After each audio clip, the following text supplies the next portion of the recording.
Rockets. Game 6 last night, close game. No team led by double digits. Houston led for most of the fourth quarter in this one, but Chris Paul would say after the game he wasn't ready to go home quite yet.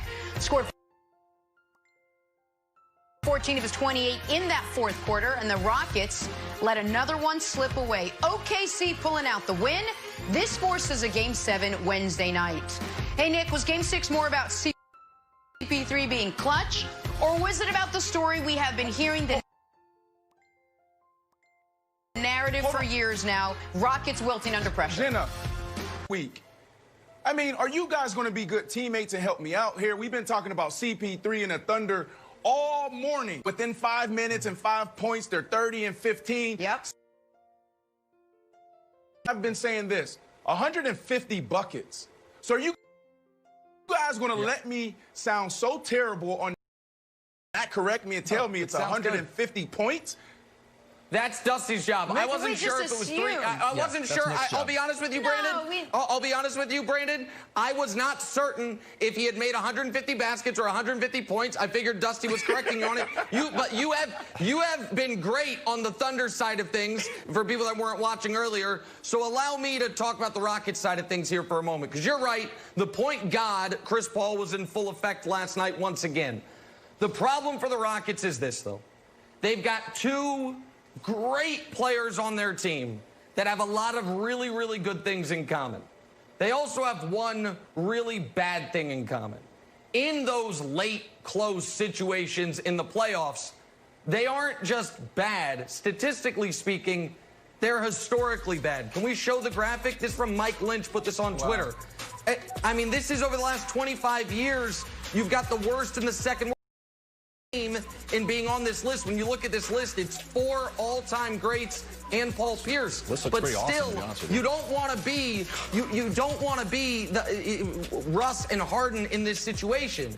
And so what do the Rockets do at the end of games? This is where they have found themselves, and that's why, Brandon, there's been 6 games in this series. 3 were blowouts. The Rockets won all 3 of those because the Thunder don't have the capability of blowing out the Rockets. But 3 were close at the end, and the Rockets were in control of 2 of those 3 in the final minutes, but then they're not able to close. And last night, I know everyone's killing Russ, and Russ was bad at the end. Harden's got to do a better job of demanding the basketball in that spot. So, Brandon, I know you want to give credit to Chris Paul, but to me, the bigger story is the Rockets finding a way to lose last night. Going to make the headlines and everything about the Rockets, but the reality is it should be about the... We've been doing this all year. I talked about them in the clutch moments. But the reality is this, is that this team is set up to do damage. When you look at Chris Paul, the only thing that's really been holding Chris Paul back in the playoffs throughout his career has been his hamstring. So I'm not surprised. I'm not shocked at this at all, Wilds. I don't know what you have here, but to me, this is more about CP3 and the Thunder than it is about, you know, these guys that doubled down on James Harden's skill set and said, we're going to play small ball. Okay. The game's tomorrow at 9 o'clock. If Chris Paul loses, we still remember Chris Paul fondly. He's done a fantastic job as president of the Players Association, making the bubble work, and he's taken the Thunder farther than anybody thought. But if Chris Paul wins, you better go to Fanatics and get all the Rockets gear you can, because they might be named the Del Frescos by the time you see them next year, because the whole team is going to look different. Harden's legacy takes a huge hit. Westbrook's legacy. D'Antoni might be at the Pacers, and the front office and small ball and analytics itself is going to be down the gutter. And it's Chris Paul knows all of it, and he's acting like he can smell blood in the water. He's smacking Covington on the fanny after he hits a 3, and late in the game, when he needs to get this rebound, if Gallinari misses this shot, he's staring at James Harden. After the game, James Harden said, I didn't even notice that. Yeah, I'm one of the most perceptive players in the entire league. I didn't even notice that. Chris Paul knows exactly what he's doing. He's in everybody's head. It's tomorrow at 9 o'clock. By midnight, Nick, the Rockets franchise might change forever. Thing. It's an amazing video, Jenna, and Chris Paul's been great. But the Rockets are going to win tomorrow. Right.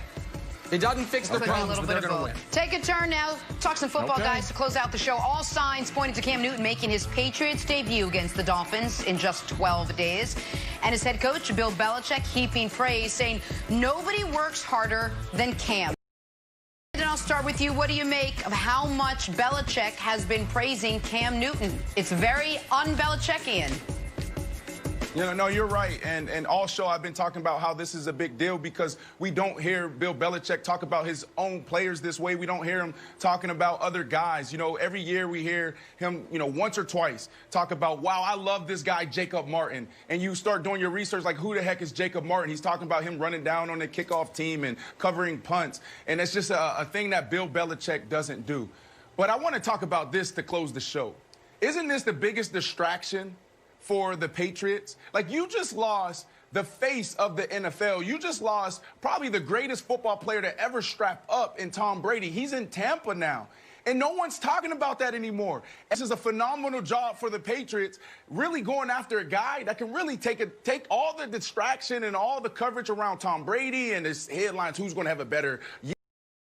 Check Tom. So this is a great job. Cam Newton's going to thrive in this system. Cam Newton's never been around a coach or coaches that's going to utilize his skill set to the best of their ability. I'm super excited about this season. This is one of the storylines that I'll be following. We're 12 days away from kickoff. This is one of those storylines you should be following. Nick, it's a favorite segment of mine. Narrative change alert. Whoop, whoop, whoop. Changing the narrative. Current narrative is that Bill Belichick will turn Cam Newton into an even better player. 6-time Super Bowl, Josh McDaniels, Hall of Famer Julian Edelman, 7th best offensive line in the league. But what if, narrative change, Cam is going to turn Bill Belichick into a better coach? If we look at my favorite part of the quote, Cam's the type of player that works on things he's not as good at and really tries to improve on a daily basis. That's something that I really respect about him. That's not easy for players, really any of us. That, my friend, is Bill Belichick showing in a in a quote. You don't see it, and I think Belichick has turned over a new leaf courtesy of Cam. So expect more emotion and a more well-rounded coach in Bill Belichick now that Cam's there, Nick. Well, it'll never be more emotion, Nick. I don't know that I buy the narrative change element, Wilds, and I don't know that I buy Belichick changing much of anything. But I do think that it was foolish all along to act like Bill Belichick and Cam wouldn't get along. Why? That's right.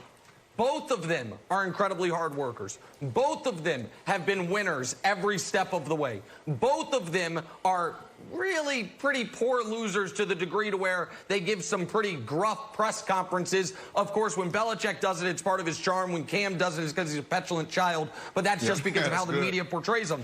And as an added bonus, both of them have a very dedicated aesthetic that when you see it, even if you couldn't see their face, you'd be like, I know who that is. Or if you wardrobe, you're like, that's Cam Newton. That's Bill Belichick. And so, and of course, and the other thing is this, they need each other. Jenna, Cam needs Bill because he's trying to prove himself again in the league, and Bill needs Cam because the other option was Stidham and Hoyer. So to me, it always made a ton of sense that these two were going to find each other like this. We got a minute left, guys. Let's play a quick take your pick. Jazz Nuggets, Game 7 tonight, 8:30. All you got to tell me who you got. Brandon Marshall, you go first. You see it, the guy with the ball. I'm going with the Jazz. I just trust Donovan Mitchell. That's my pick.